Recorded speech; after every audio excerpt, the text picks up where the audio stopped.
partir de agora, você ouve o podcast semanal Cooperadores da Verdade, com Rodrigo e Maria Carolina Raimann, apologética católica pela hermenêutica da continuidade.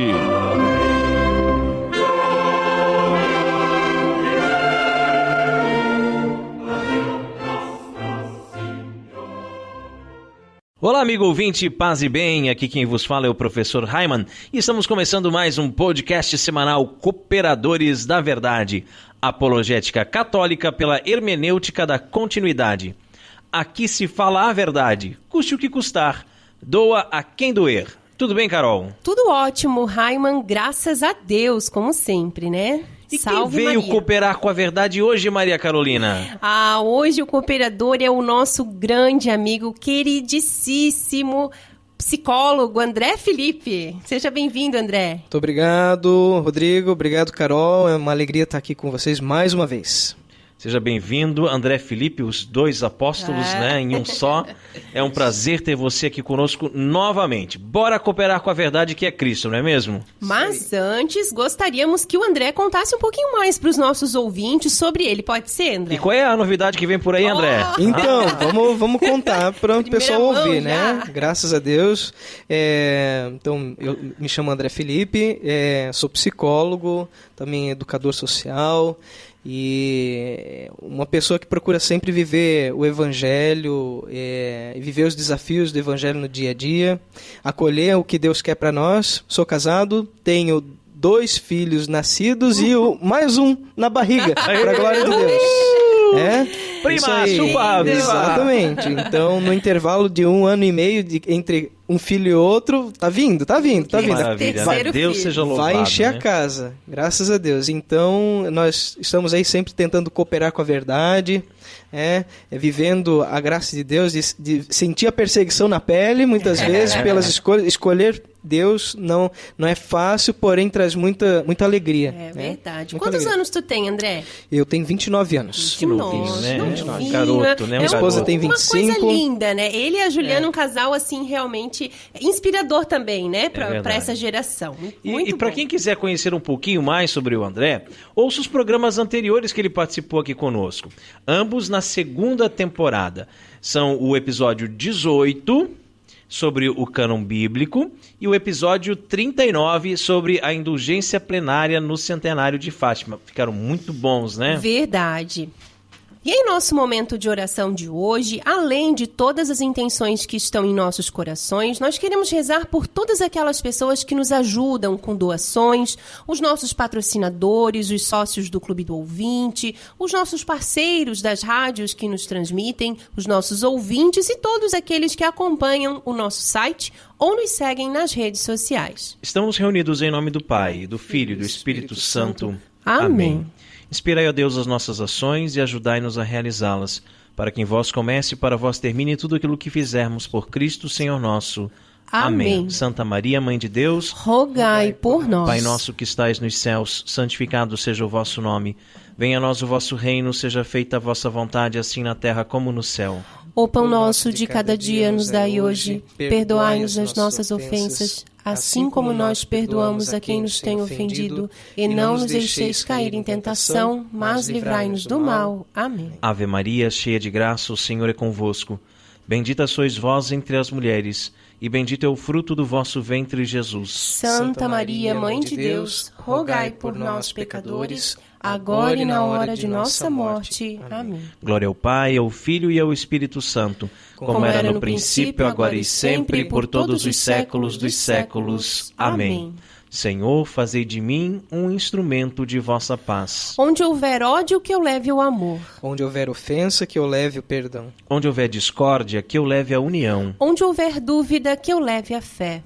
Onde houver erro, que eu leve a verdade. Onde houver desespero, que eu leve a esperança. Onde houver tristeza, que eu leve a alegria. Onde houver trevas, que eu leve a luz. Ó Mestre, fazei que eu procure mais. Consolar, que ser consolado. Compreender, que ser compreendido. Amar, que ser amado. Pois é dando que se recebe. É perdoando, que se é perdoado. E é morrendo que se vive para a vida eterna. Amém. E continuamos reunidos em nome do Pai, do Filho e do Espírito Santo. Amém. E nós queremos lembrar que esse programa é transmitido atualmente por 14 rádios. E hoje o abraço especial vai para a Rádio São Pedro, de Escada, Pernambuco. Abraço ao amigo Josimar e todos os ouvintes da Rádio São Pedro. E no quadro A Vida dos Santos, nós estamos estudando a vida dos papas que foram canonizados. São os Santos Papas. Nós temos o costume de chamar o Papa de Santo Padre, não é mesmo? Mas isso não significa que ele seja santo. Na história da Igreja já tivemos 265 papas. Francisco é o Papa de número 266, mas nem metade deles foi considerado santo. Aliás, alguns muito pelo contrário, né? E no último programa nós falamos de São Sisto III. A vida dos santos. André, quem foi o Santo Papa escolhido para o programa de hoje? O santo escolhido para o programa de hoje foi São Leão I, o Magno. O grande, né? São Leão I. Conta para o povo então, Carol, um pouquinho sobre a vida de São Leão I. Vamos lá. O santo de hoje mostrou-se digno de receber o título de Magno, que significa grande. Isso porque ele é considerado um dos maiores papas da história da Igreja, grande no trabalho e na santidade. São Leão Magno nasceu em Toscana, na Itália, no ano de 395. E depois de entrar jovem no seminário, serviu a diocese num sacerdócio santo e prestativo. Ao ser eleito papa em 440, teve que evangelizar e governar a Igreja numa época brusca do Império Romano, pois já sofria com as heresias e invasões dos povos bárbaros, com suas violentas invasões. São Leão enfrentou e condenou o veneno de várias mentiras doutrinais, porém combateu com intenso fervor o monofisismo, que defendia mentirosamente ter Jesus Cristo uma só natureza e não a divina e a humana, em uma só pessoa, né? Como é a verdade, né? O Concílio de Calcedônia foi o triunfo da doutrina e da autoridade do grande pontífice.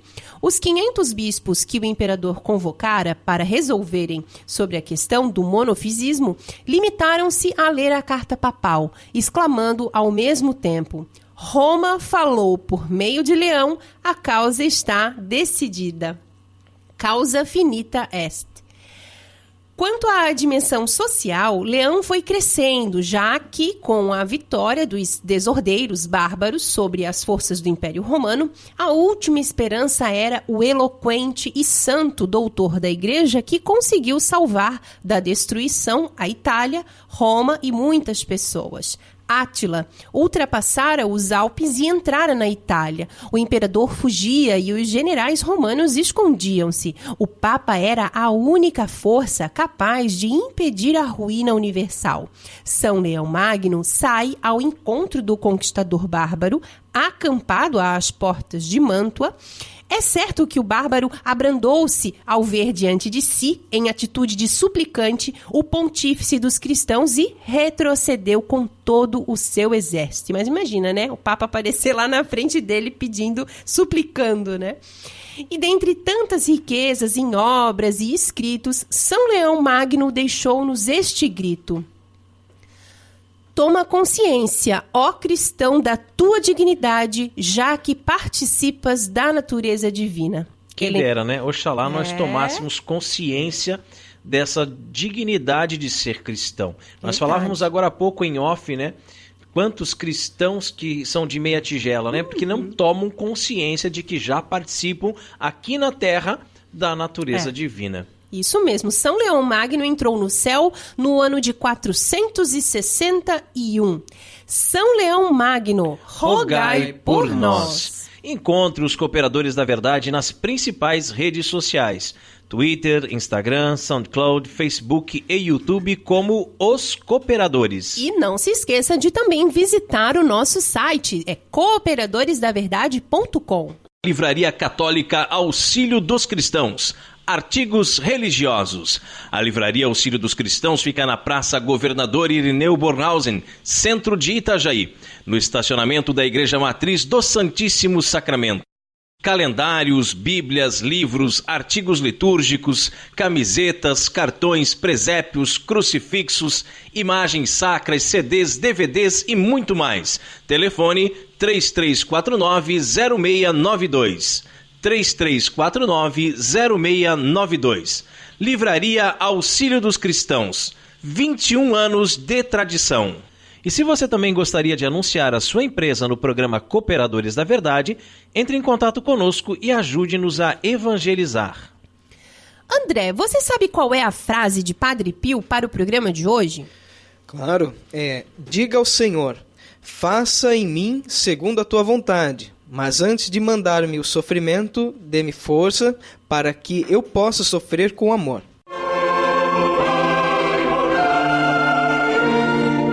Orando com Padre Pio.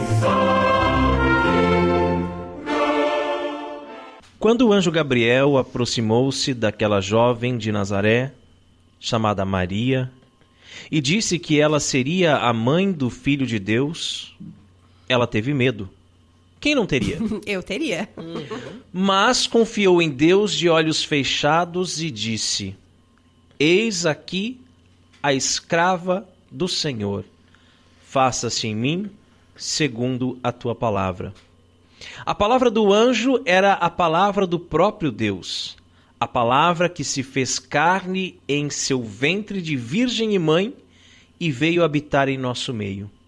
Essa mesma palavra, Jesus, nos ensinou a rezar e a chamar Deus de Pai, dizendo: seja feita a tua vontade, assim na terra como no céu.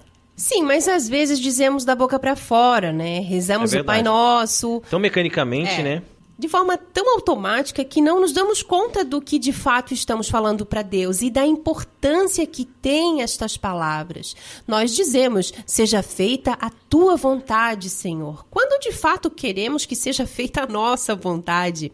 Não estamos dispostos a aceitar a vontade de Deus para a nossa vida e acreditamos que somos autossuficientes, né?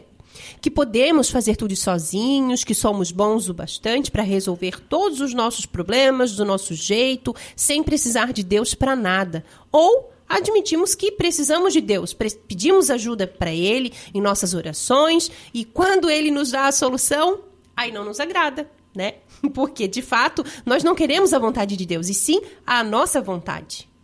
Exatamente, como aquele cara que estava todo endividado e pedia para Deus para ganhar na loteria, pois o seu salário não daria para pagar as contas. E Deus sabia que ganhar na loteria não era o melhor para ele e mandou alguém oferecer um emprego extra, à noite, para completar a renda. Mas ele não aceitou, pois acreditava que, porque era um homem de fé, Deus iria atender às suas preces, fazendo-o ganhar na loteria. De fato, Deus ouviu as orações desse homem e encontrou a solução para o problema das dívidas. Mas essa não era a solução que ele queria, ter que trabalhar mais. Quanta gente assim, quanta né? gente Por aí. Assim, né? E muitas vezes as pessoas querem usar Deus como um escravo, que é obrigado a fazer tudo o que elas querem, quando na verdade deveria ser exatamente o contrário. Se pudesse, mudariam, né, o texto do Pai Nosso dizendo: Pai, faça a minha vontade aqui na terra e também no céu. Mas Nossa Senhora disse: eis aqui a escrava do Senhor. Et ancilla Domini. Faça-se em mim segundo a tua palavra. Não é e não pode ser Deus nosso escravo para fazer todas as nossas vontades, como pregam os pseudos pastores das igrejinhas neopentecostais adeptos da teologia da prosperidade. Eu sou o escravo. Nós somos, né? Eu devo fazer sempre e em todas as coisas a vontade de Deus, custe o que custar, doa a quem doer. E tendo isso ficado bem claro para nós, vamos entender o que Padre Pio tenta nos ensinar quando diz: diga ao Senhor, faça-se em mim segundo a tua vontade, mas antes de mandar-me o sofrimento, dê-me forças para que eu possa sofrer com amor. Padre Pio nos mostra que se estamos dispostos a fazer sempre a vontade de Deus, estamos também dispostos a sofrer, a carregar a nossa cruz, não é mesmo? Pois nem sempre a vontade de Deus é fácil, minha gente. Nem sempre conseguimos entender bem aquilo que Deus quer para nós. Às vezes é sofrível, muito duro, mas mesmo assim nós sabemos que é o melhor para nós, né? Nós confiamos por tratar-se da vontade de Deus. Então, se você não está disposto a sofrer, meu irmão, minha irmã, não diga que quer fazer a vontade de Deus. Não seja um hipócrita. Mas, se você quer fazer a vontade de Deus e tem medo de não aguentar o sofrimento, faça como nos ensina Padre Pio na frase de hoje. Peça para que Deus, antes de te mandar o sofrimento, te dê forças para que você consiga suportá-lo e certamente essa força virá. Que assim seja. Amém. Orando com Padre Pio conta com o apoio de Feller Contabilidade, do nosso amigo Diácono Vital. A Feller Contabilidade fica na Rua Aldílio Garcia, número 479. Nesta você pode confiar. Atendimento de segunda a sexta-feira, das 8 ao meio-dia e das 13h30 às 17h30. Telefone 3346-2333. fellercontabilidade@matrix.com.br. Em frente à Secretaria da Paróquia São Cristóvão de Itajaí, Santa Catarina. Feller Contabilidade, a sua empresa nas mãos certas. E com o objetivo de adquirirmos um novo notebook para gravação do nosso programa, nós estamos fazendo uma vaquinha. Entre em nosso site e clique em Vaquinha com K. O link fica no canto superior direito. Precisamos da sua ajuda para melhor servi-lo. Mas se preferir, você pode se tornar sócio do Clube do Ouvinte e dos Cooperadores da Verdade. E ao se tornar um sócio, além de ajudar com essa obra de evangelização, tem várias recompensas. Entre em nosso site e clique em apoia.se. Está lá do lado da vaquinha. Você pode contribuir com qualquer valor a partir de R$5. Não é nada, né, gente? E assim nos ajuda a evangelizar. Não fique de fora dessa. Seja um sócio evangelizador. Contamos com você. E no quadro mais treteiro do nosso programa, hoje vamos falar sobre a filáusia. O amor por si mesmo. A hora da treta. As 3 raízes do pecado e os amantes de si mesmos. Os padres da igreja distinguiram desde muito cedo certos pecados que dão origem a outros pecados, vícios tradicionalmente designados como capitais. A expressão talvez não tenha hoje a mesma força de antes.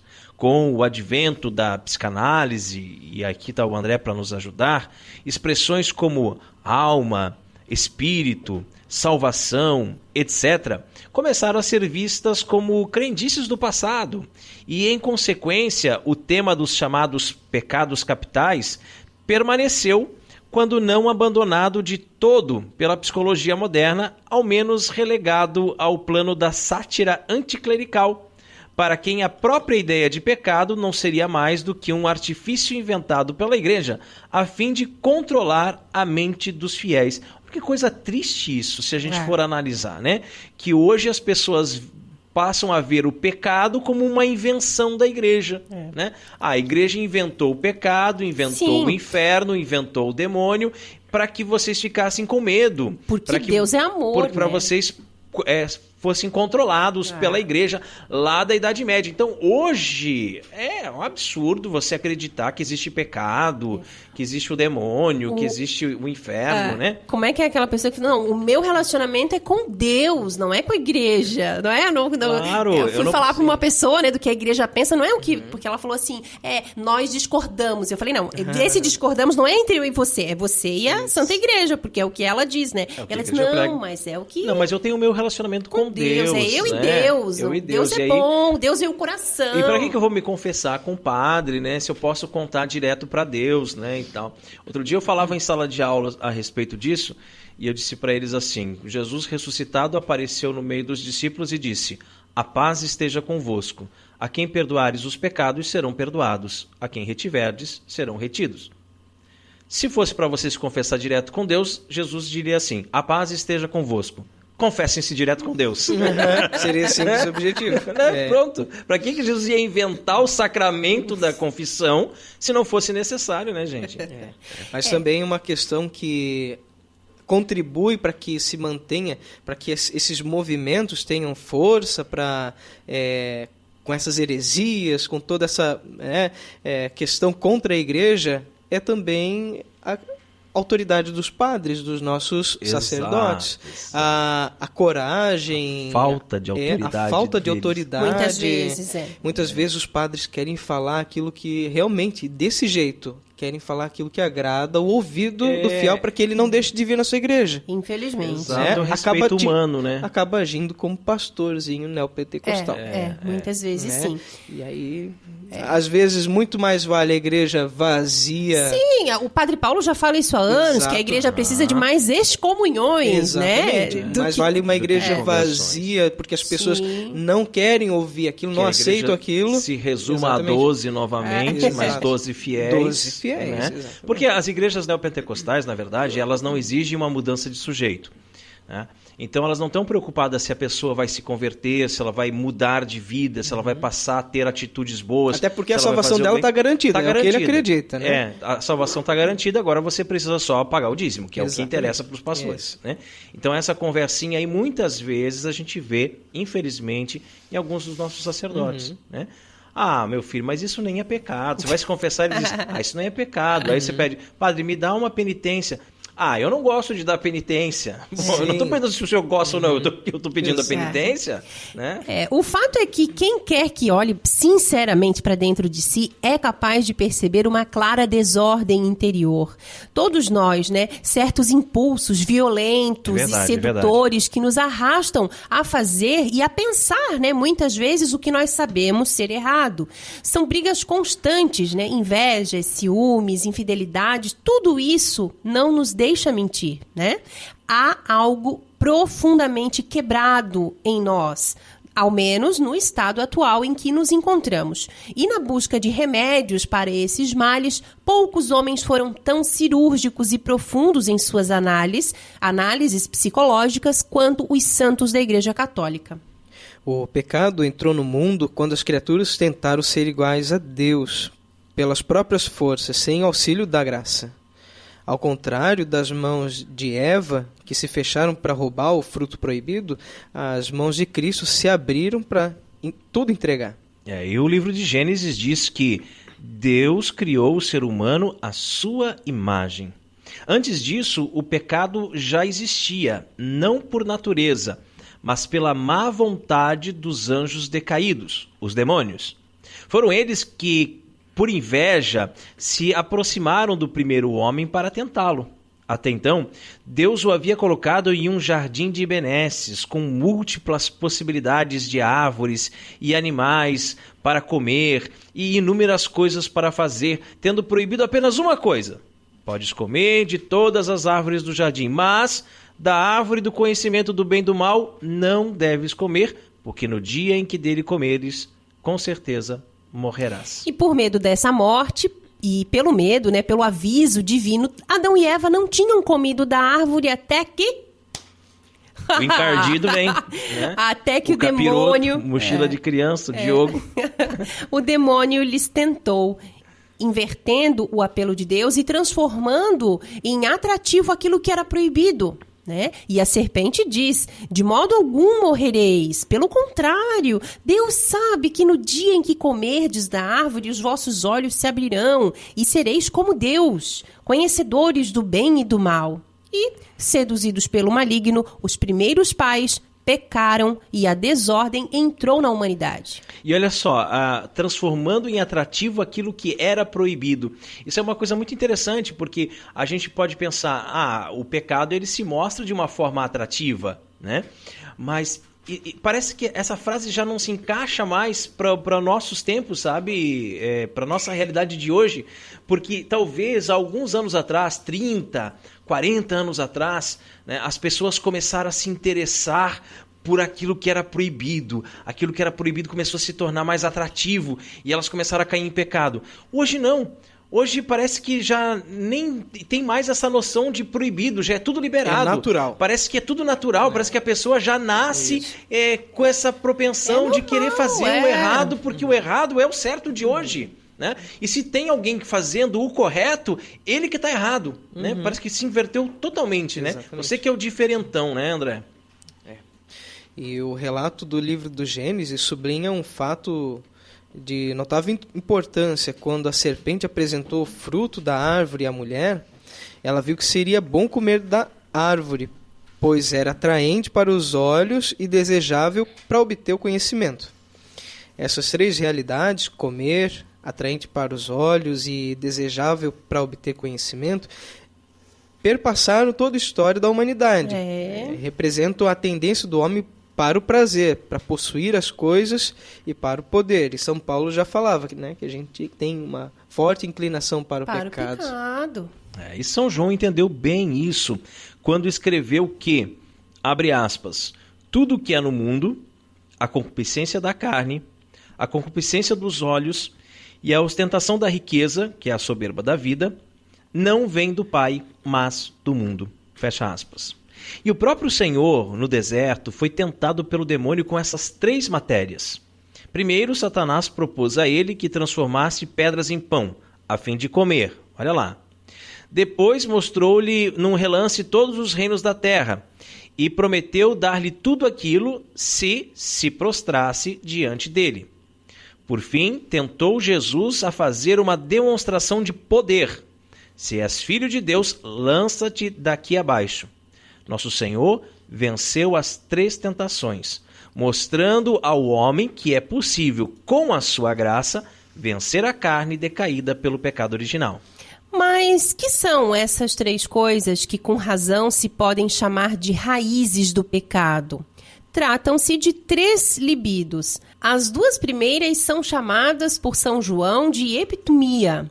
Assim, existe a concupiscência da carne e a dos olhos, pois estas estão radicadas na potência concupiscível do homem. A terceira, por sua vez, está na potência irascível, a soberba da vida. A primeira, a libido amande, é o apetite desordenado que tem por objeto tudo que pode fisicamente sustentar o corpo, seja para a conservação do indivíduo, alimento, bebida, etc., seja para a conservação da espécie, as coisas venéreas. O objeto dessa concupiscência é tanto a gula quanto o sexo desordenado, que é o vício da luxúria. É curioso que na mesma época em que se vê o fenômeno da anorexia, de meninas que morrem de fome porque não querem comer, percebe-se uma humanidade que busca o prazer venéreo, mas não quer assumir a responsabilidade dos filhos. As pessoas querem comer, mas não querem engordar. Querem fazer sexo, mas não querem estar abertas à vida. É bem isso mesmo que acontece. Que a gente vê por aí, né? Nos dias de hoje. Essa primeira libido, a amande, ela é um apetite bem animal mesmo, né? Bem que não devia ser uma coisa humana, né? Porque o ser humano ele consegue domar os seus instintos, ou pelo menos deveria conseguir domar os seus instintos. Então a pessoa que tem esse apetite desordenado para a comida, para a bebida e para o sexo, alguma coisa de muito errada, né? Não é só porque a palavra é desordenado, né? Que vem de desordem, que a gente conclui isso, mas algo muito errado está nesse ser humano para ele ter esse apetite tão louco, tão incontrolável, né?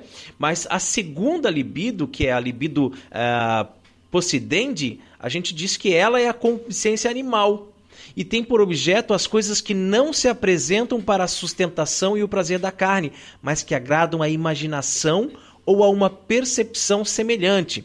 Por exemplo, o dinheiro, o ornato das vestes e outras coisas desse gênero.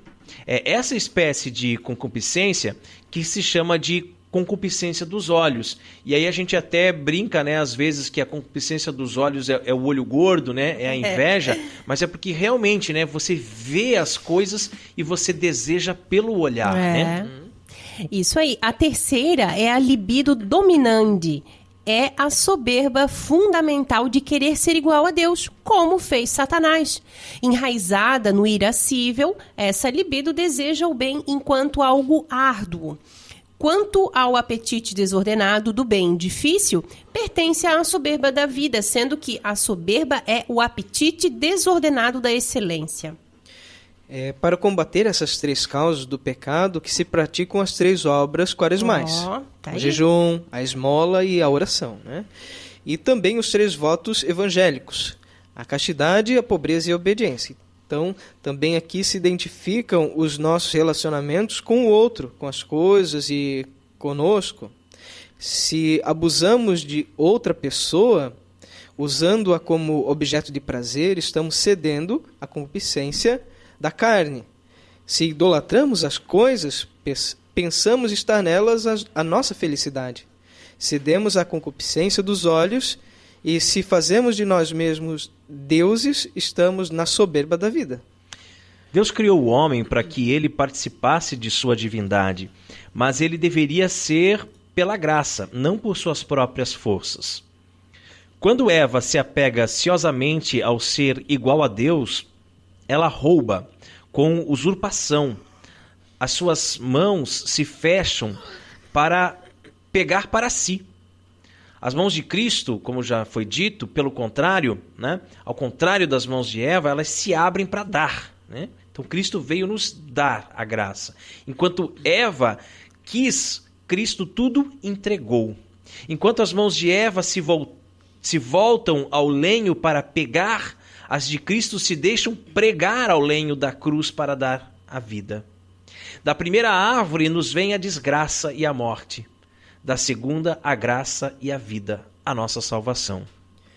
Nós sabemos que com o pecado original, o amor do homem por si mesmo experimentou uma desordem. Ele prefere gozar dos bens mutáveis a honrar um bem imutável, que é Deus. A única forma de sair desse sistema mundano é a renúncia de si próprio, como manda Jesus no Evangelho, dizendo: se alguém quer vir após mim, renuncie a si mesmo, tome a sua cruz cada dia e siga-me. A ênfase que o André deu. Toma essa cruz. Não é fácil, irmão, né? Não é fácil. Porém, Deus dá graça pra gente carregar. Exato, né? Como vou falar bem verdade. O próprio Padre Pio falava agora há pouco, exatamente, né? Não é fácil. Porém, a gente fica feliz de saber que sofre. Eu digo a verdade. Eu fico feliz de descobrir que eu sofro pela causa do Evangelho e de perceber os ataques. E isso é a confirmação que esse é o caminho. Exatamente. Assim, então eu estou fazendo o certo. E esses ataques, né, André, que, como a gente sempre fala aqui, que a gente quer cooperar com a verdade, que é Cristo, custe o que custar, doa quem doer. Muitas vezes, sempre dói muito mais em nós, né, do que nos outros. Claro. Mas os ataques vêm de pessoas muito próximas a nós, né? Muito próximas, muito amigos próximo. Que a gente tem de longa data, família. Então é bem complicado mesmo. E para ver como é difícil se desconectar dessas desordens, às vezes a gente abre a boca para falar aquilo que a gente crê e acredita, mas às vezes a dor do coração é porque a gente precisa renunciar a si mesmo. Essa renúncia a si mesmo é aquela questão da nossa natureza pecadora, que nós, no ato de declararmos, verbalizar, automaticamente eu assimilo que aquilo para mim é a verdade. E eu faço eu pratico esse luto, eu vou dizer assim, talvez não seja a expressão mais correta, mas eu acabo rompendo com aquilo que é da nossa natureza pecadora para ceder e abraçar a cruz, sofrer e amar e ser feliz nesse sofrimento. Sim. E é possível. E esses dias eu ouvi de uma mulher assim, né, dona de casa também, mas ela falou assim: mas e como é que eu fico nessa história? Aí quando eu pensei, dá vontade de dizer, mas quem disse? Você não fica, minha filha. Fica no céu se fizer. Não, você morreu pra você. Você morreu pra você, né? Você é mulher, você morreu pra você. Você vai viver pro seu marido, pro seu filho, pra sua família, pra Deus, né? Você vai servir aos outros. E é isso que não dá, né? Essas 3 causas do pecado têm origem em uma só: o amor desordenado de si mesmo, que também também se pode chamar de amor sui, em latim, né? E de filáusia, como disse o Rodrigo. Vem do grego, né? Filáusia Exato. do grego. Mas veja, Maria Carolina, você falava, né? E como é que eu fico? A coisa tá tão grave que, assim, ó, de repente, no casal... Então, para vocês terem uma noção da gravidade, então, num casal, por exemplo, ele sofre um acidente, tem a perna amputada e a mulher pensa assim, e agora, como é que eu vou viver com o meu marido sem uma perna? Como é que eu vou me acostumar agora? Como é que eu vou viver essa situação, né? Poxa, mas é ele que perdeu a perna, né? E é essa situação que as pessoas estão vivendo, esse amor próprio, né? De pensar primeiro em si, depois pensar no outro. E a filáusia, Maria Carolina? De onde que vem essa expressão? Essa expressão vem de duas palavras gregas, filia e autos, e designa o amor que o ser humano tem por si mesmo. Um amor que se encontra doente, né, por conta do pecado original. E agora nós queremos falar um pouquinho, então, sobre a filáusia. Vamos falando sobre a filáusia aí, de pouquinho em pouquinho. Mas São Máximo, o confessor, que é mestre sobre esse tema, em suas centúrias sobre a caridade, nos ensina, abre aspas, toma cuidado com o amor próprio, mãe de todos os vícios, e que é o amor irracional do próprio corpo. Indubitavelmente, dele nascem os 3 primeiros pensamentos passionais fundamentais, o da gula, o da avareza e o da vanglória, que tem origem nas exigências necessárias do corpo. Por eles nasce toda a série de vícios. É preciso, portanto, como se disse, ter cuidado com esse amor próprio e combatê-lo com muita sobriedade. Destruído ele, são destruídos todos os pensamentos que dele provêm. Fecha aspas. E São Máximo continua, vamos reabrir as aspas, o amor próprio, como muitas vezes se disse, é causa de todos os nossos pensamentos passionais. Dele se engendram os 3 pensamentos capitais da concupiscência, o da gula, o da avareza e o da vanglória. Do da gula nasce o da fornicação, do da avareza, o da avidez, do da vanglória, o da soberba. Todos os outros se seguem a cada um dos 3, o da ira, o da maledicência e os mais. Estas paixões atam a mente às coisas materiais e a retém na terra, como pedra pesadíssima em cima dela, sendo embora a mente, por natureza, mais leve e mais ágil do que o fogo. Fecha aspas. Que bonito isso, né? E o amor filaucioso, por sua vez, nasce da realidade do pecado original. Antes da queda, os olhos do homem eram capazes de voltar-se às coisas criadas e transcender para Deus. As criaturas não passavam de ícones que remetiam ao Criador. Se se olhasse no espelho, o homem, na inocência primitiva, amaria em si a imagem e a semelhança divinas impressas nele. Esse era o amor sui sadio, pelo qual Nosso Senhor dizia que o homem deveria amar ao próximo como a si mesmo. Agora, após o pecado original, no entanto, entrou uma desordem nesse amor próprio. Notável é que também os filósofos pagãos a tenham percebido. Aristóteles escreve que, já em seu tempo, amante de si mesmo é uma expressão desonrosa. E ao exemplificar como o homem mau se ama desordenadamente, ele faz referência ao gozo medíocre, ao dinheiro e depois às honras e aos cargos. Curiosamente, as mesmas 3 libidines de que já falamos. Impressiona como o homem iluminado pela razão consegue chegar às mesmas conclusões que chegam os autores espirituais e a tradição da Igreja. A partir da queda, então, as criaturas que eram ícones, que apontavam para o alto, ficam opacas e o seu uso se dirige à satisfação de si próprio, de si mesmo, né? E esse sistema é completamente autodestrutivo, né? Imaginem só, um dependente químico, por exemplo, usa drogas porque quer ser feliz. Todas as pessoas veem, porém, que ele está se destruindo a si mesmo, destruindo a sua família e aqueles que estão à sua volta. O homem mau não deve ser um amante de si mesmo, visto que obedecerá às suas paixões vis e assim prejudicará tanto a si mesmo quanto aos seus semelhantes, nos diz Aristóteles. São João Crisóstomo compara essa situação à loucura. Se andando pela rua encontrássemos uma pessoa mutilando a si mesma e arrancando pedaços do seu próprio corpo, não hesitaríamos em dizer que se trata de um louco, pois dilacerar os próprios membros é próprio de furiosos e de loucuras, né, e dos loucos. Tal é a nossa condição de pecadores. Achamo-nos muito inteligentes ao deixar Deus de lado e inventar uma forma nova de amor próprio, mas acabamos por nos destruir.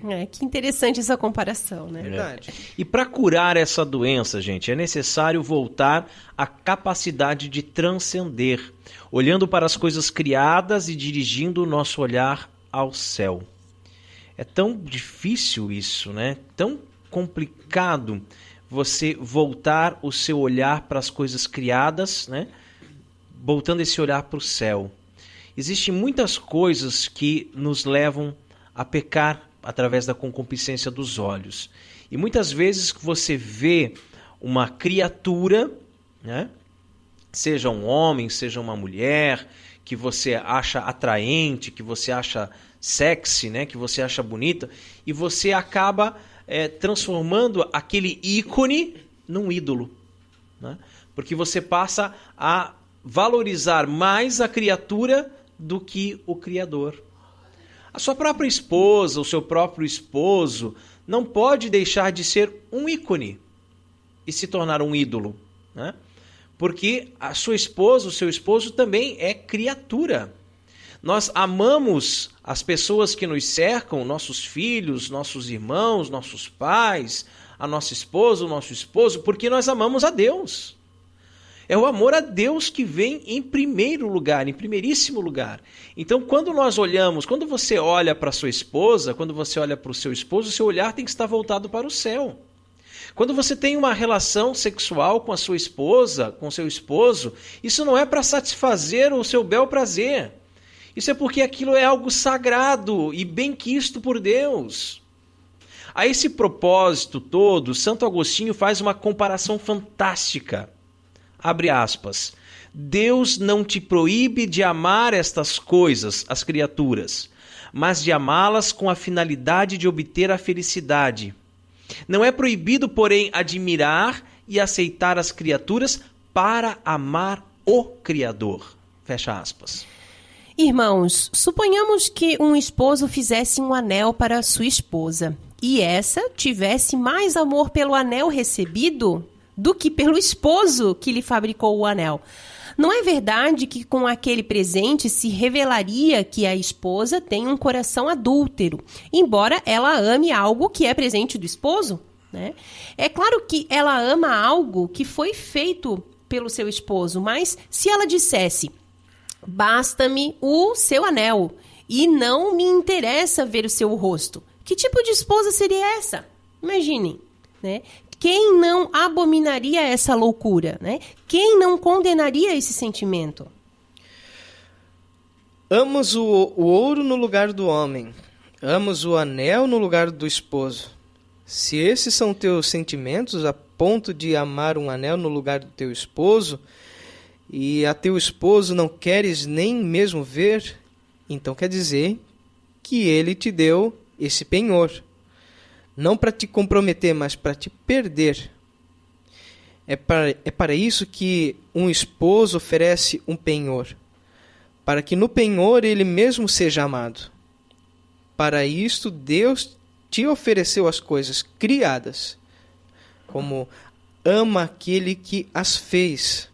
Ele quer te oferecer muito mais, ou seja, quer dar a si mesmo. Mas se amares as coisas, mesmo que tenham sido feitas por ele, se esqueces o Criador para amares o mundo, o teu amor não deveria ser julgado como um amor adúltero? É verdade, deveria, né? Com certeza. Porque Deus fez as coisas. Nós podemos apreciar as coisas porque amamos a Deus. Sim. Né? Amar as coisas ao invés de Deus é destruidor, porque significa cortar o próprio galho no qual se está sentado. Identifica-se aqui o conflito entre dois amores, o amor Dei e o amor Sui. É a essa luta que se refere São João quando diz que tudo o que há no mundo não vem do Pai, mas do mundo.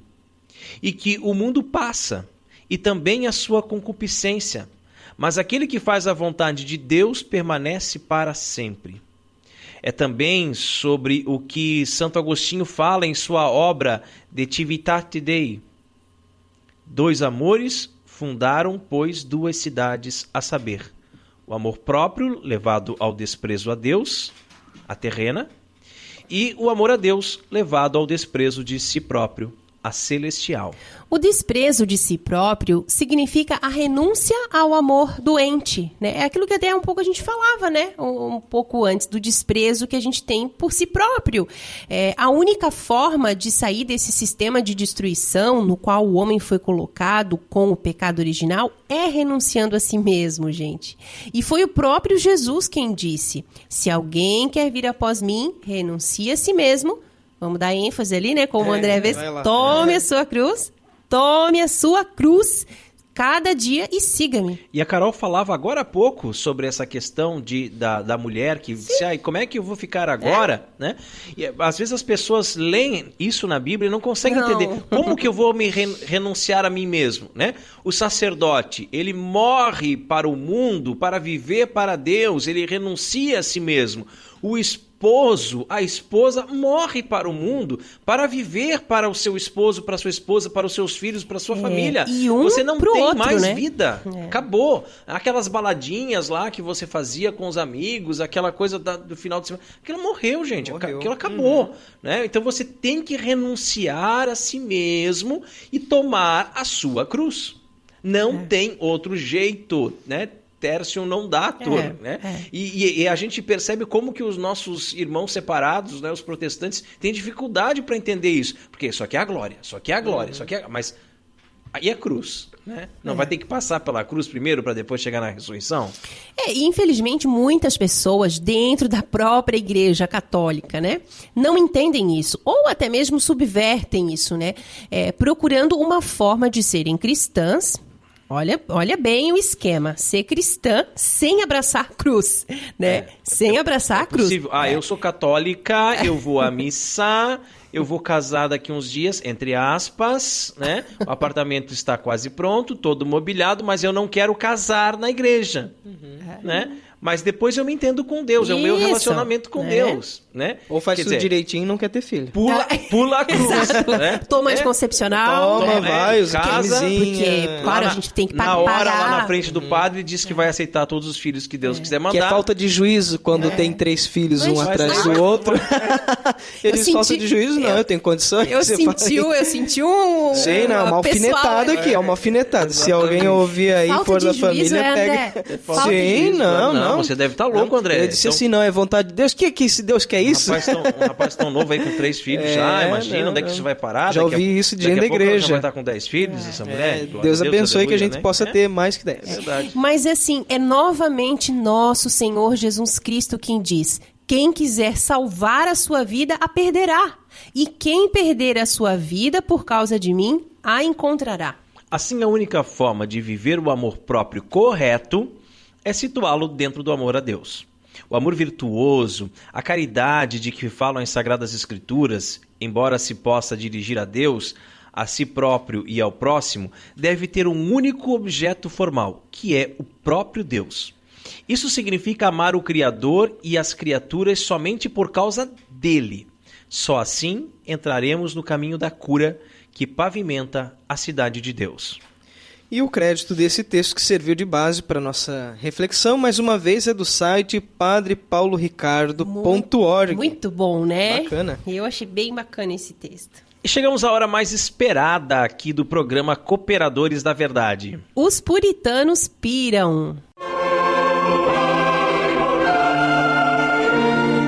Catolicismo e cerveja. E a cerveja de hoje é uma Holy Ship, Pale Ale de Santa Cruz do Sul, no Rio Grande do Sul, tchê. A Holy Ship é diferente, ela já nasceu irreverente. Te provoca a sair do lugar comum e se aventurar em novas experiências. Assim também é a Pale Ale.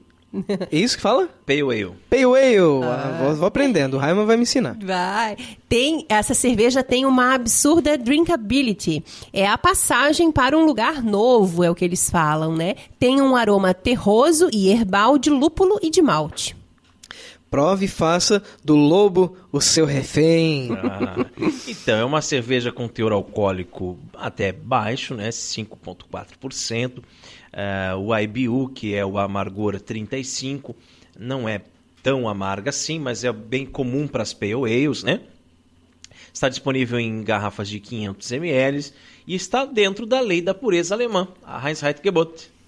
E ele harmoniza com hambúrguer de carne bovina, comida mexicana, como tacos e burritos, picanha ou entrecote grelhado.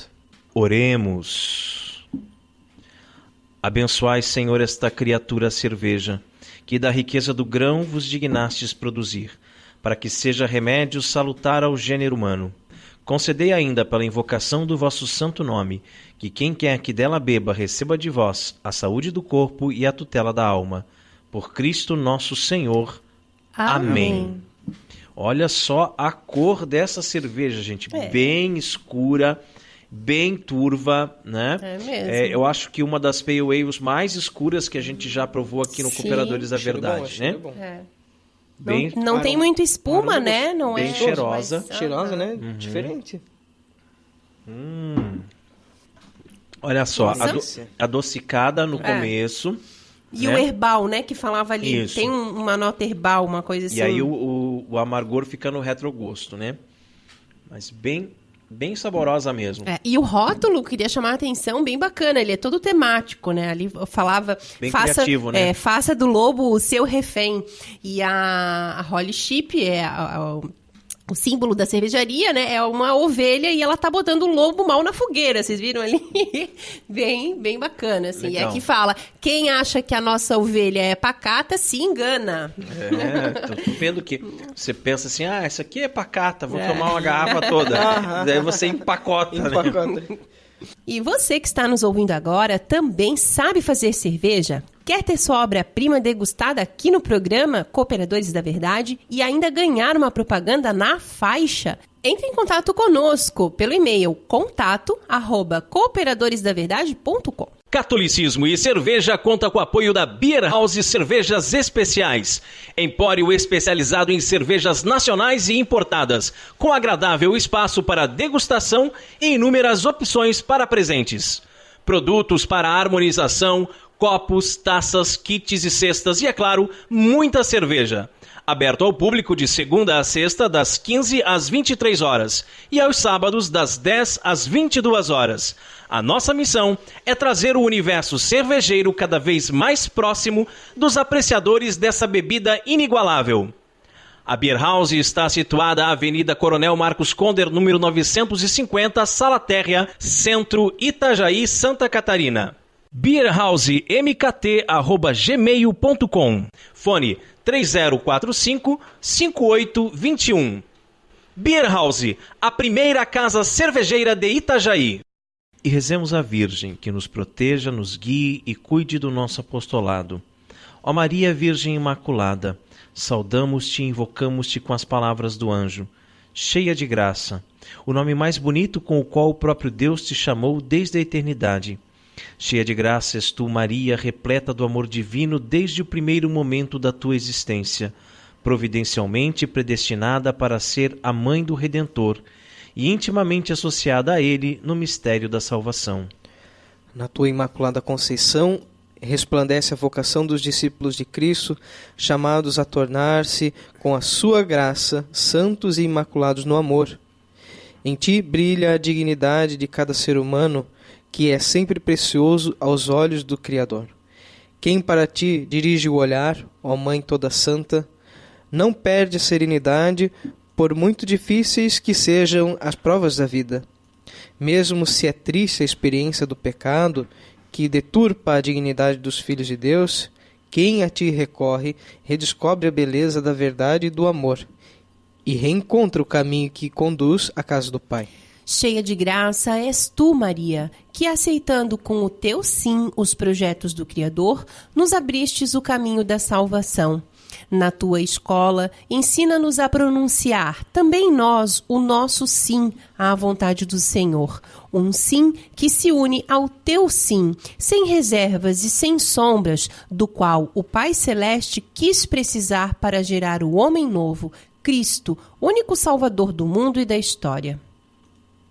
Dá-nos a coragem de dizer não aos enganos do poder, do dinheiro, do prazer, aos lucros desonestos, à corrupção e à hipocrisia, ao egoísmo e à violência.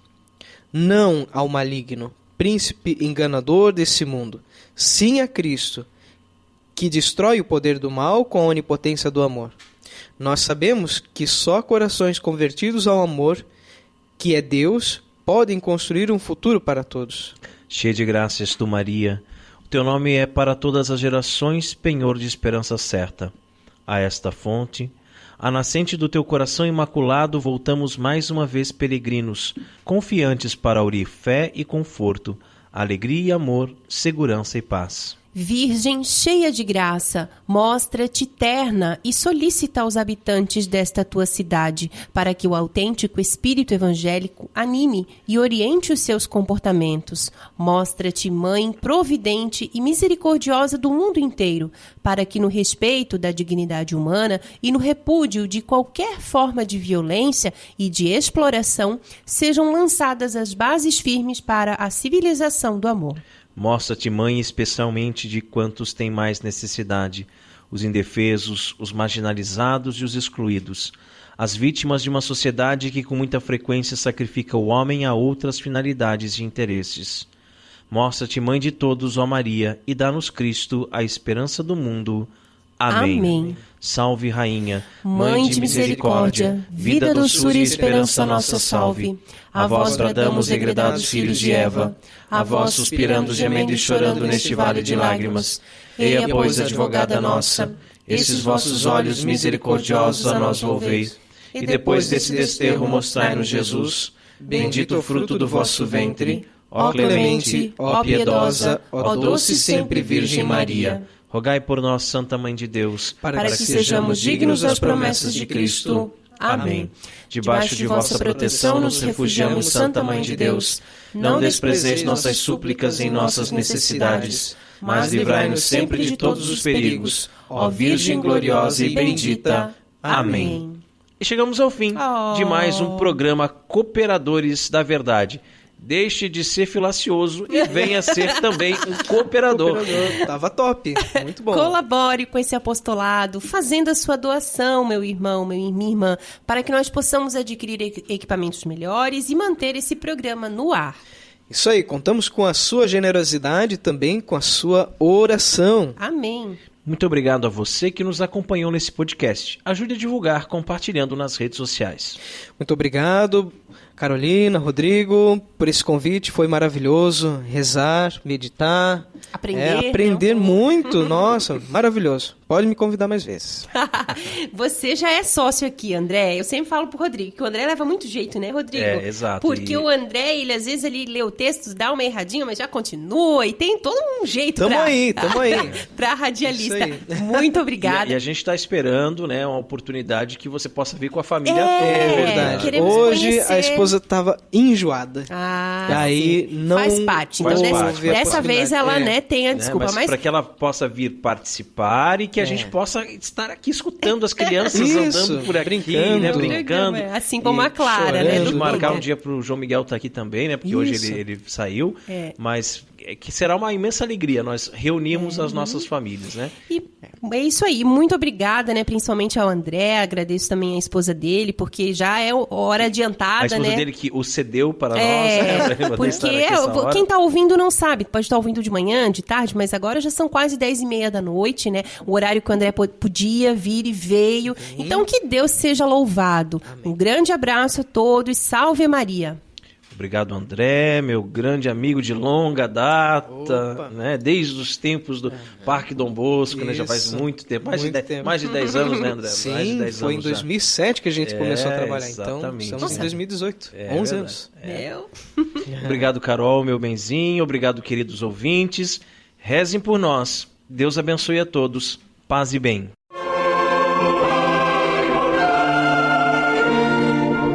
Você ouviu Cooperadores da Verdade, com Rodrigo e Maria Carolina Raimann. Apologética católica pela hermenêutica da continuidade.